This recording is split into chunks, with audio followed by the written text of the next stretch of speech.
My fiancée was sleeping with my brother. For 8 months, my parents knew and said, boys will be boys.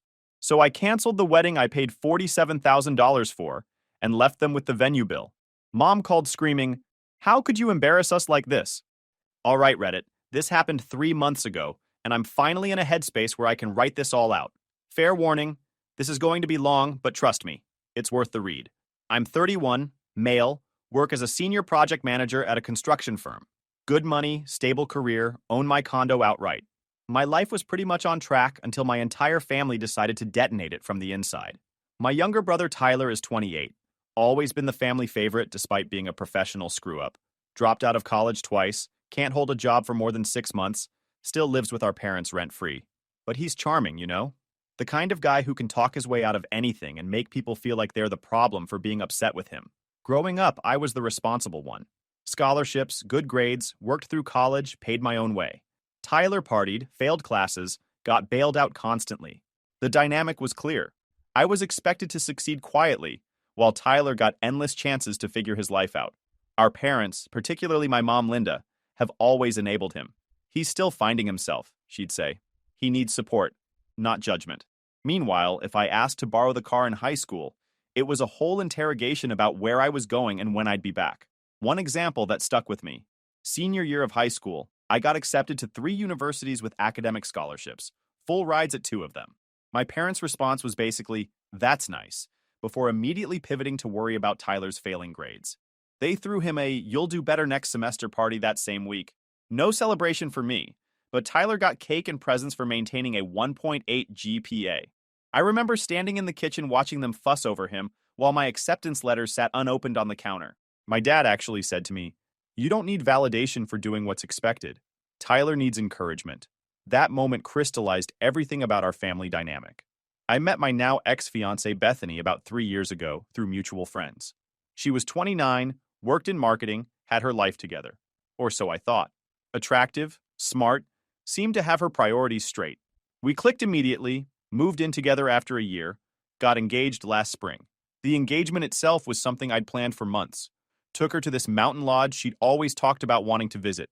Proposed at sunset with a ring I'd saved up 6 months for. She cried, said yes, posted it all over social media. The whole thing felt right at the time. The wedding was set for this December.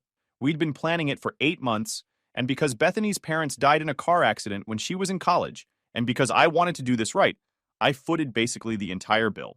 Venue, catering, photographer, band, flowers, all of it. Came to about $47,000 total.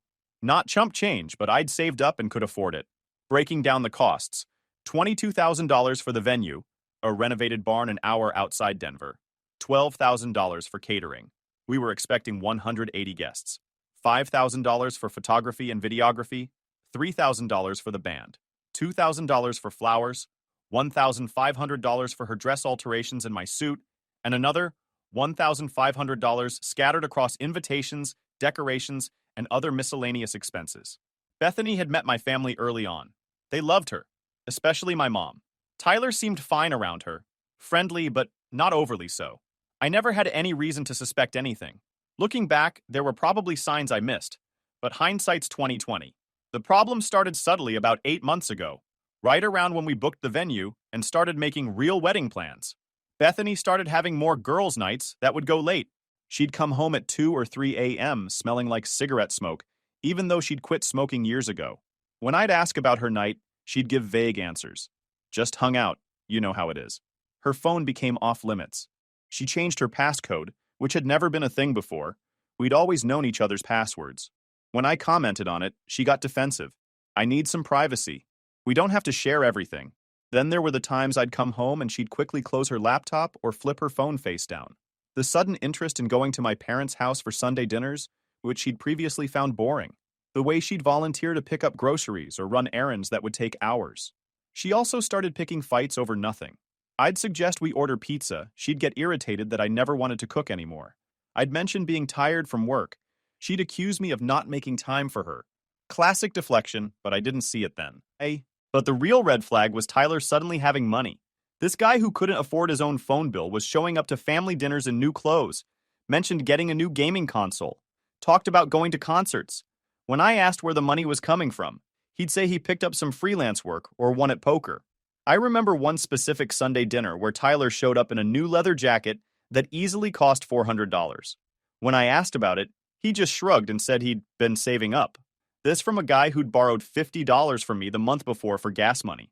My mom jumped in immediately with, "See? Tyler's getting his life together." I knew he just needed time. I'm not an idiot, but I also didn't want to be that paranoid boyfriend who jumps to conclusions. So I ignored the gut feeling that something was off. Big mistake. The truth came out 3 months ago in the most cliche way possible. I was supposed to be at a work conference in Phoenix for 3 days. Got canceled last minute due to the main client backing out. Didn't bother texting Bethany because I wanted to surprise her. Maybe take her to dinner, spend the evening together. Got home around 3 p.m. on a Wednesday. Her car was in our designated parking spot. Walked into our condo and immediately heard noises from our bedroom. The kind of noises that made it crystal clear what was happening. Opened the bedroom door to find my fiancé in our bed with my brother. They didn't even notice me at first. I just stood there for what felt like an eternity, but was probably 10 seconds watching them. My brain trying to process what I was seeing. The bed we'd bought together. The sheets I'd just washed on Sunday. My brother's clothes scattered across the floor next to Bethany's. Bethany screamed when she finally saw me. Tyler, displaying his trademark lack of shame, just sort of froze with this deer in headlights look. I didn't yell, didn't throw things. Just said, "Both of you have 30 minutes to get out of my condo." After that, I'm calling the police. Bethany started crying immediately, trying to grab clothes while stammering out excuses. It's not what it looks like, which is hilarious because what else could it possibly look like? Tyler, still naked in my bed, had the audacity to say, "Bro, let me explain." 29 minutes now. They scrambled. Bethany was sobbing, trying to talk to me while getting dressed. Tyler kept trying to catch my eye, probably looking for some sign that we could work this out like we had when he'd borrowed money or crashed my car or any of the other shit he'd pulled over the years. They scrambled out in 15.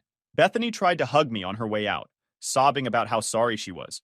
I stepped away from her like she was radioactive. Tyler grabbed his stuff and practically ran out the door. After they left, I sat on my couch in complete silence for probably 2 hours. Didn't cry, didn't rage, just sat there. My dog Murphy, a 4-year-old golden retriever, sat with his head on my lap the whole time. Dogs know. Then I did what I do best. I made a plan. First, documentation. I checked our shared phone bill, found months of texts between Bethany's number and Tyler's. Hundreds of them, going back 8 months. Downloaded everything. The texts were damning. Lots of "miss you already" and "can't wait to see you," and "he's working late again, come over." One particularly gut-wrenching exchange from 2 months prior. Tyler, feel bad about this sometimes. Bethany, don't. He's so boring. All he talks about is work and the wedding. Tyler, still your wedding lol. Bethany, for now. Screenshot. Saved. Second, finances. Checked our joint account that we used for wedding expenses. Found several transfers to Tyler over the past few months. Small amounts, $100 here, $200 there, but they added up to about $3,000. So my wedding fund was financing my brother's life while he slept with my fiancée. Perfect. Third, I called my parents. Not to tell them what happened, but to ask if they could meet me for lunch the next day. Said I needed to talk about something important regarding the wedding. My mom sounded excited. "Oh, do you need help with last-minute planning? I'm so happy to help." Something like that. "See you tomorrow." That night, Bethany called 16 times. Texted another 40. The messages went from apologetic to angry to desperate. "Please just talk to me." It was a mistake. "Tyler means nothing. I love you. You're being cruel by ignoring me. We can work through this." Around midnight, she sent a long text. "I know you're hurt, but please understand this didn't mean anything. Tyler and I just connected, and it happened. I never meant to fall for him, but being around your family so much, spending time with him while you worked, we just got close. This doesn't change how I feel about you. Please let me explain in person." Blocked her number. Tyler called twice. I didn't block him yet. I wanted to see if he'd incriminate himself further via text. He didn't disappoint. "Dude, I'm sorry, but you were never around and she was lonely. What was I supposed to do?" Screenshot. Saved. "Come on, man, don't ignore me. We can fix this. She loves you. She really does." Screenshot. Saved. "Bro, please. I fucked up, but you're my brother. Family is family, right?" That last one almost made me laugh. Family is family. Sure. The next day I met my parents at their favorite restaurant, a local diner they'd been going to for decades. They showed up smiling, probably expecting me to ask for help addressing invitations or some other wedding minutiae.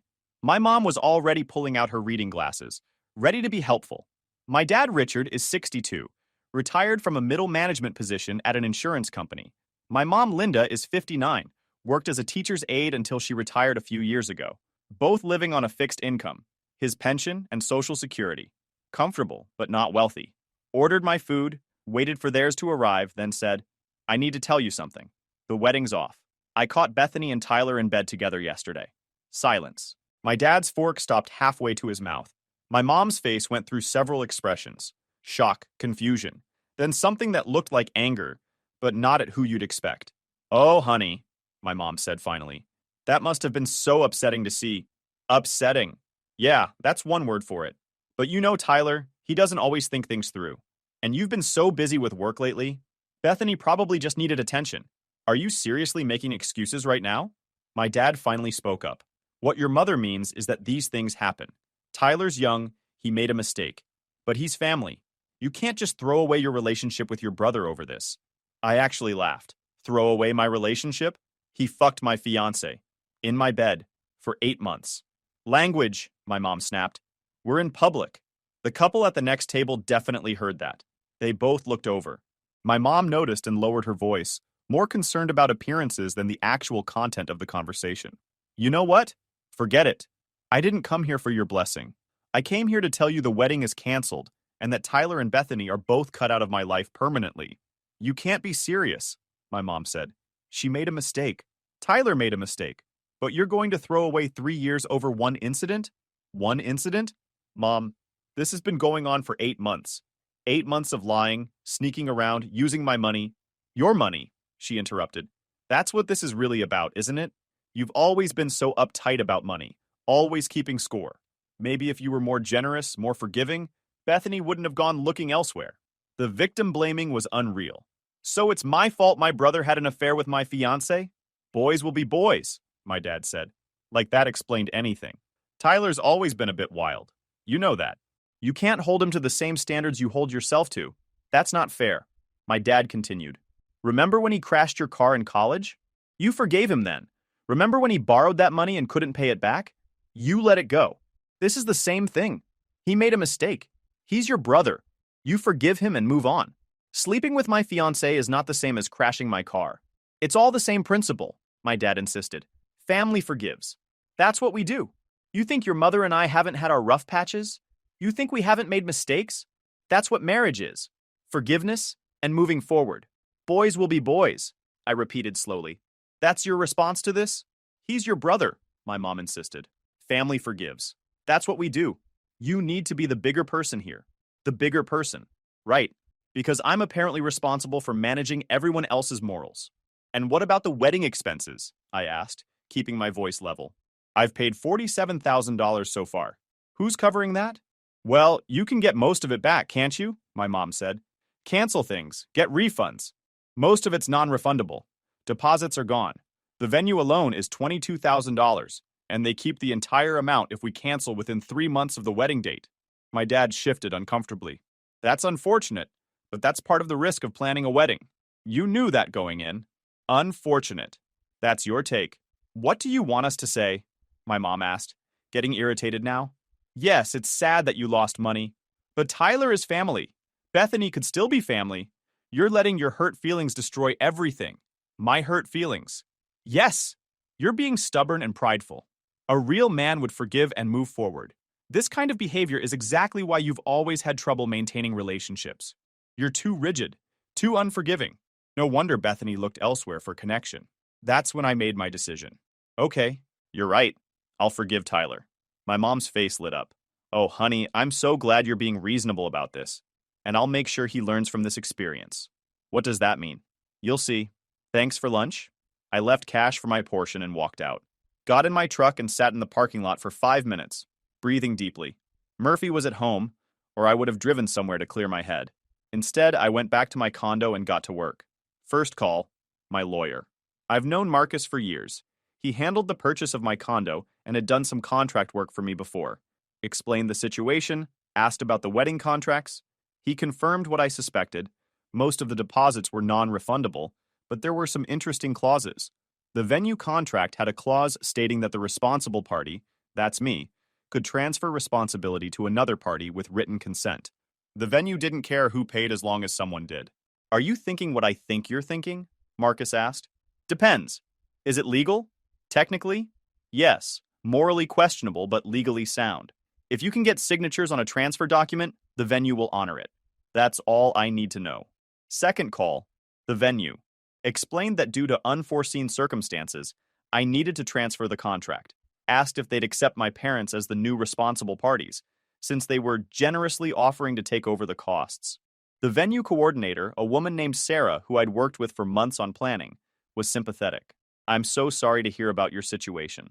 And yes, we can definitely transfer the contract. We'll need a signed transfer form from both parties. Perfect. I'll handle that today.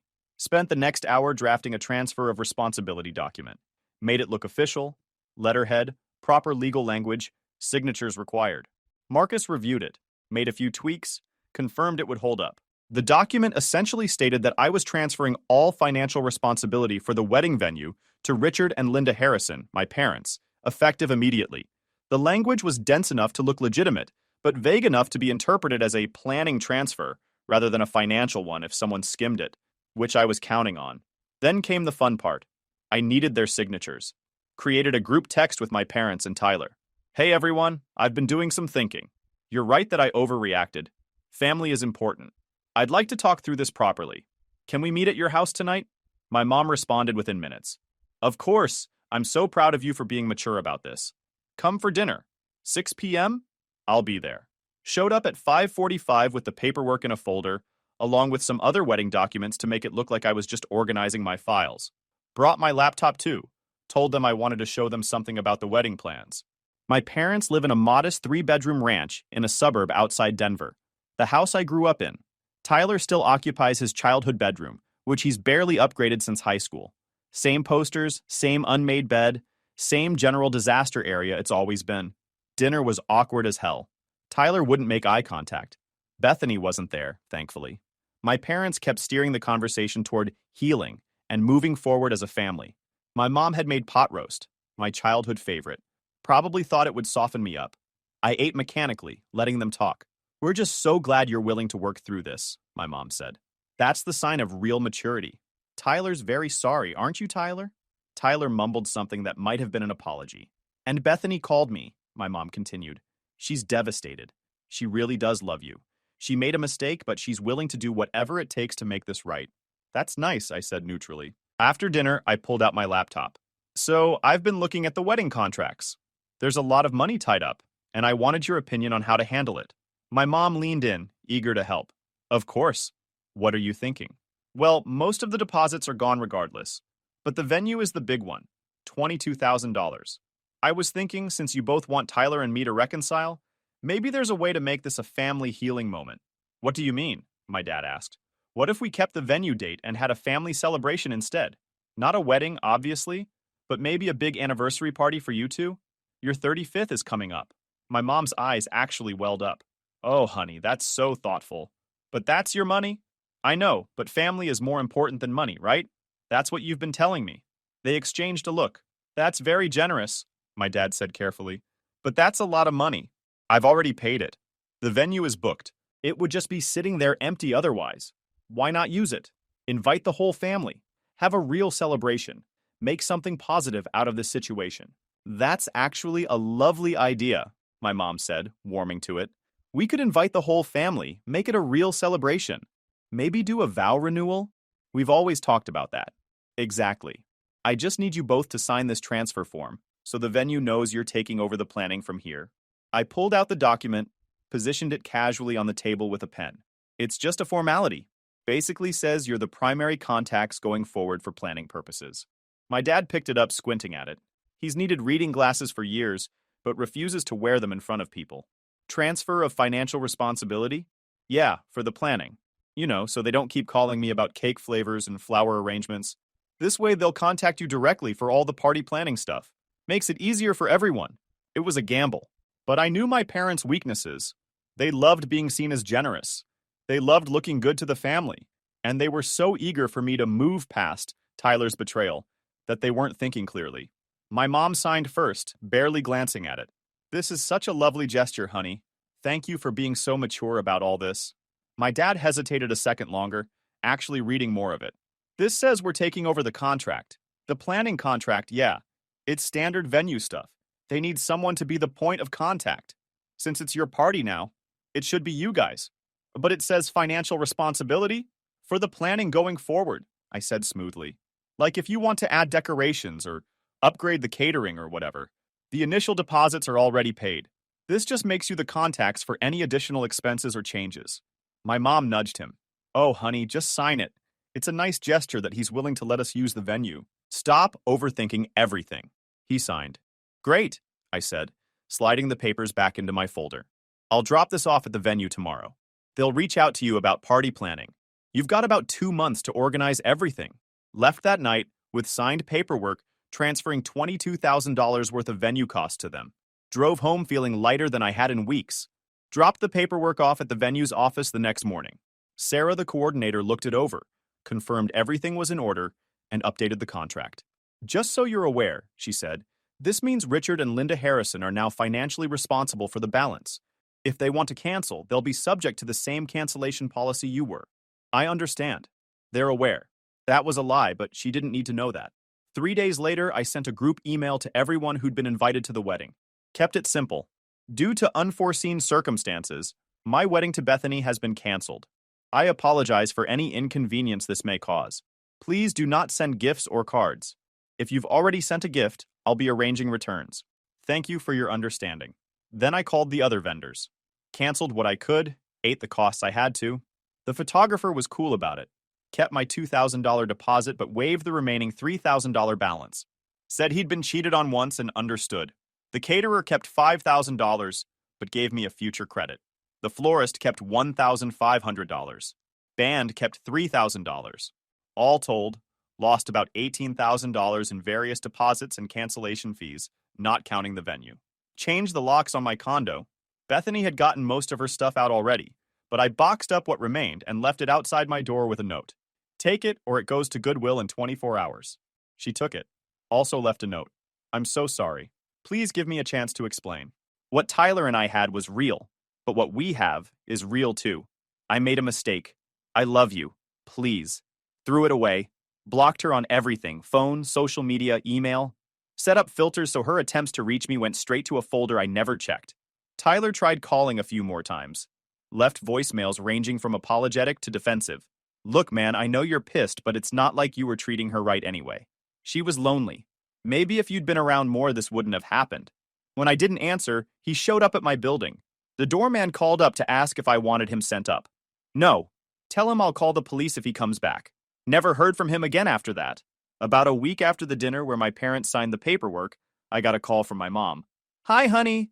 So I've been thinking about this anniversary party idea. It's so sweet, but it's really too extravagant.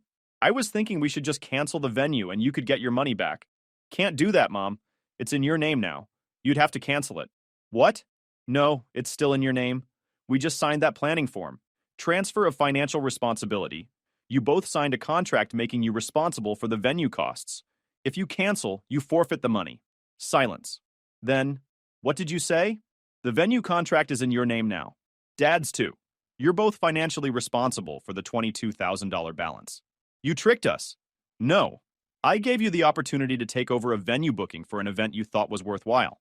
You signed a legal document transferring financial responsibility. All above board. This is ridiculous. We're not paying for a venue we don't need. Then don't cancel. Have your anniversary party. Invite the family. Celebrate your marriage. Or don't. And lose the money. Your choice. You did this on purpose. This is revenge for Tyler. No, Mom. This is me taking you at your word. You said family is everything. You said I should be generous. You said Tyler made a mistake and I should be the bigger person. So I'm being generous with my forgiveness. The venue is my gift to you. My way of showing that family matters more than money, just like you said. This isn't forgiveness. This is you being spiteful. Funny how it looks the same from different angles. She hung up. Called back 30 seconds later. Your father is furious.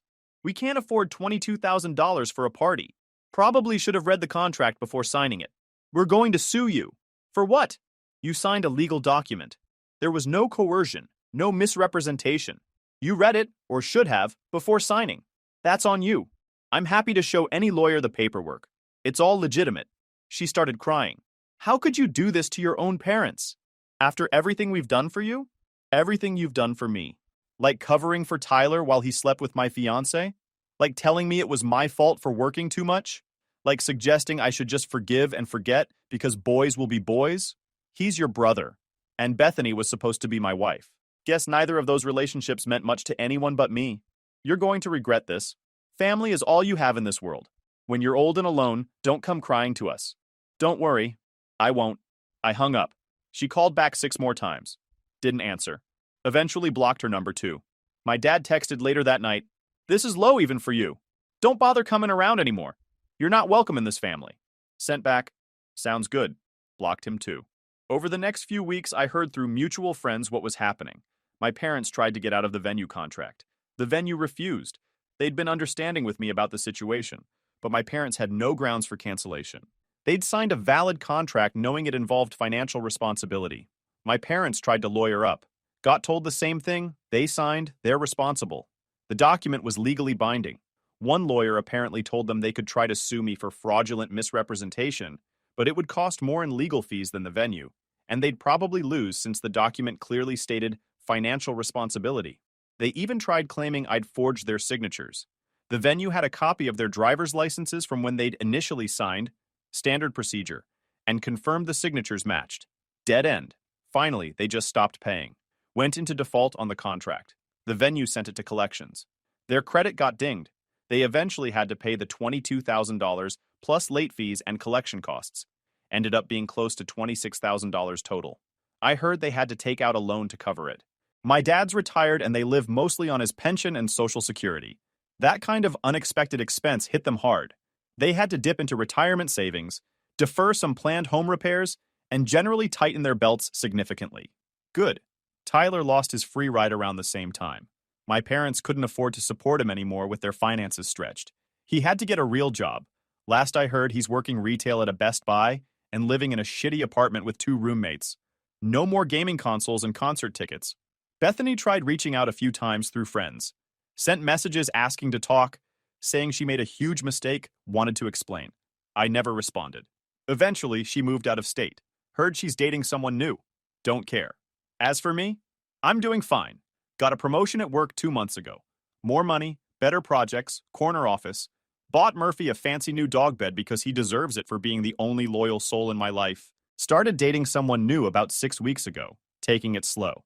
Her name's Rachel. She's an architect. We met through work on a commercial project. She knows the story, thinks my family is insane, which is the correct assessment. She actually told me she respected how I handled it. Said too many people let family walk all over them, and that I'd done the right thing establishing boundaries. The condo is all mine.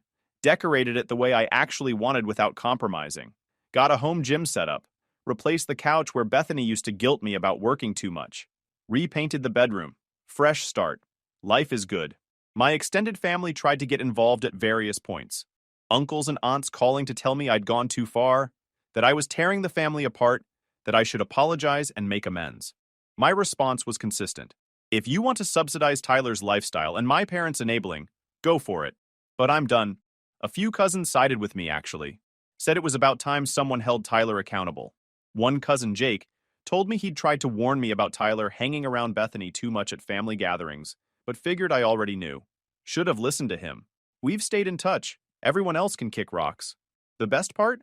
My mom tried to salvage the venue situation by actually throwing an anniversary party. Sent out invitations, tried to make it a thing. Hardly anyone showed up. Most of the family was so embarrassed by the drama, they wanted nothing to do with it. She spent $26,000 on a party that maybe 20 people attended. I heard about it from Jake, who went out of obligation. Said my mom spent the whole night bitter and miserable, complaining about me. Said my dad just sat there silently drinking. Tyler didn't even show up. Guess he couldn't face everyone after being publicly outed as the affair partner. Several relatives apparently asked my mom why Tyler wasn't there, and she had to explain the whole situation, which made things even more awkward.